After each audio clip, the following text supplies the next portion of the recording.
चार लोक चार लोक काय म्हणतात? मित्रांनो, नेहमी आपण एक निर्णय घेतो. कधी आपण नोकरी सोडायचा निर्णय घेतो, नोकरी सोडून व्यवसाय करायचा निर्णय घेतो. आणि आपण निर्णय घेतो, पण आपण ते निर्णयच्या आपण पुढे जाऊ शकतच नाही. का? कारण की आपण एक विचार करतो. तो विचार म्हणजे चार लोक काय म्हणतील, समाज आपल्याला काय म्हणाल, लोक आपल्याला काय म्हणतील. चार लोकांचा जर तुम्ही विचार करत बसले तर तुमचं काही होऊ शकणार नाही. मी तुम्हाला दोन प्रश्न विचारतो. ज्या वेळेस तुम्ही जन्माला आले तेव्हा ते चार लोक कुठे होते? ज्या वेळेस तुम्ही अत्यंत कठीण वाईट परिस्थितीमध्ये होते तेव्हा ते चार लोक कुठे होते? ते तुमच्या सोबत होते का?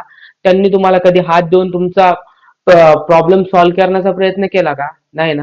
मग तुम्ही त्या चार लोकांचा विचार का करताय? तुम्ही फक्त एका व्यक्तीचा विचार करा, ते म्हणजे तुम्ही स्वतः. आणि तुम्ही स्वतःच निर्णय घ्या तुम्हाला काय करायचंय काय नाही, आणि तुम्ही कामाला लागा. चार लोक काय म्हणतील याचा विचार करू नका. जय श्री कृष्ण.